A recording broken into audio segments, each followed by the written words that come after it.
Good morning, everyone. Good morning. My name is Zoe Saunders, and I am in first grade. My favorite thing about Henderson-Hopkins is the lockers. I am excited to introduce the Honorable Barbara Mikulski, United States Senator from Maryland.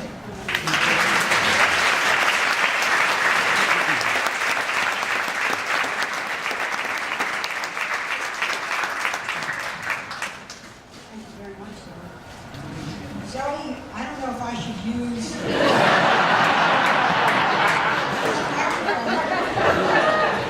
I think I'll use the one here for me and use my little stool, which I offered to Zoe, when she said to me with all of the dignity and gravitas she showed this morning, I don't need it, I've got my own microphone.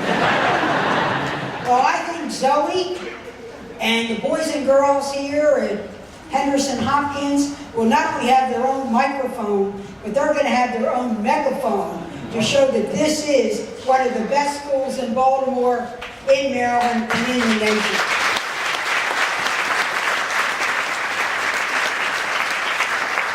So, good morning, East Baltimore.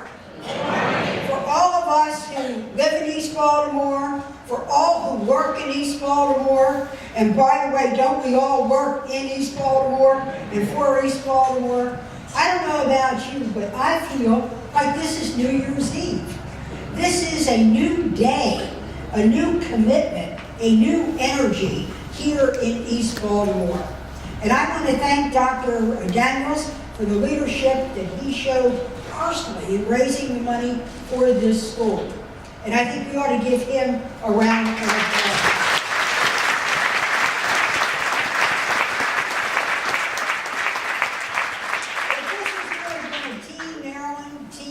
Baltimore effort.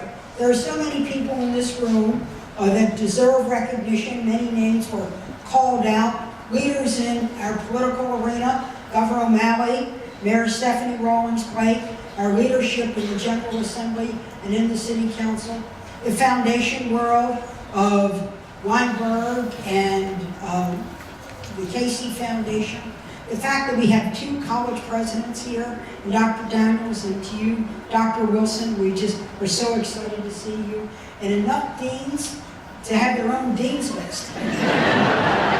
But most of all, to the men and women here from East Baltimore.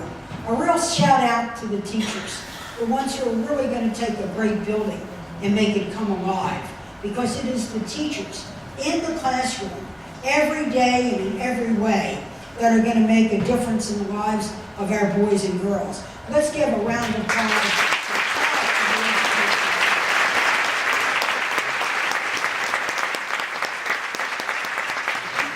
And a special recognition for the community leaders.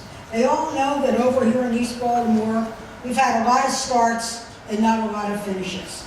This has truly been an endeavor that will have a start, and yes, it will never have a finish, because the dream will always continue about what we want to do here. Now, I'm no stranger to working here in East Baltimore. I worked here as a social worker for the Department of Social Services. When I got my master's degree in social work, it was the time of the war on poverty. It's hard to believe that President Johnson launched the war on poverty 50 years ago. 1968 is remembered for 1964 is remembered for many things. There's more commemoration now of the Beatles coming to the United States than for the starting of Head Start. I want Head Start to get as much attention as the Beatles.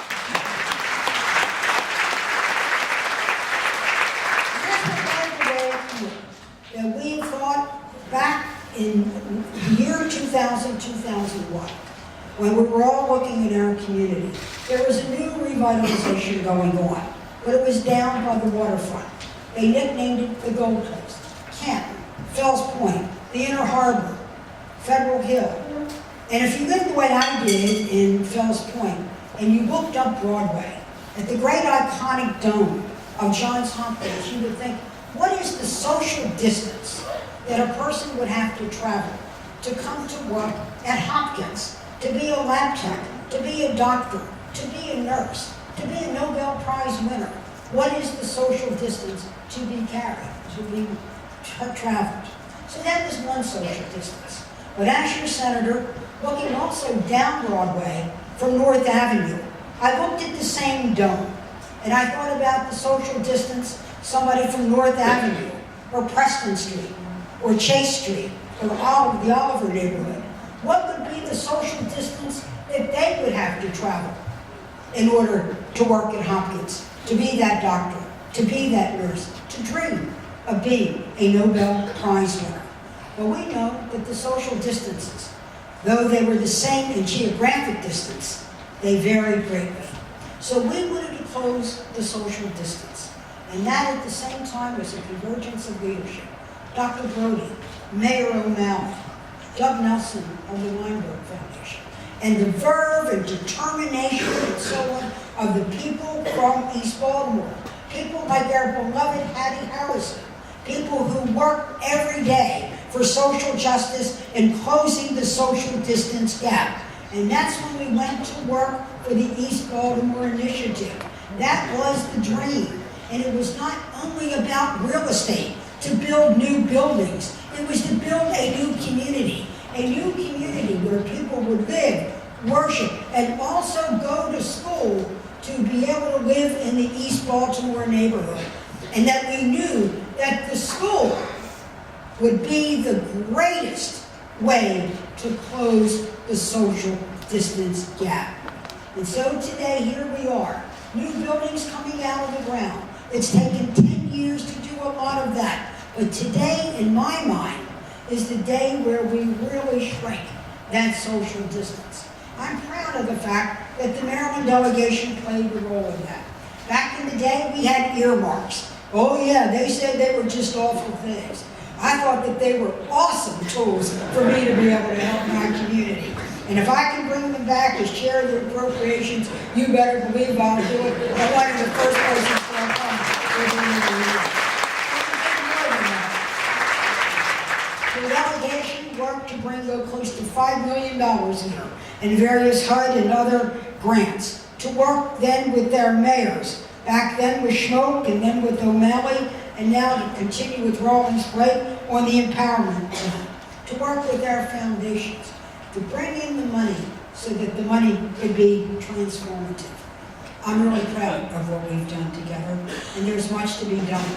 I can pledge to you as a United States Senator, what we want to do is to make sure we bring the resources and respect to our public school system.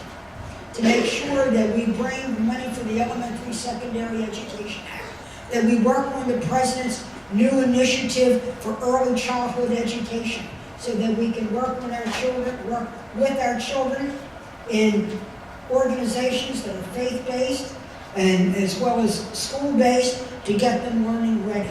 We have so much more to do, but in our heart, we want there to be no social distance between what a dream a child carries in his heart to becoming a reality.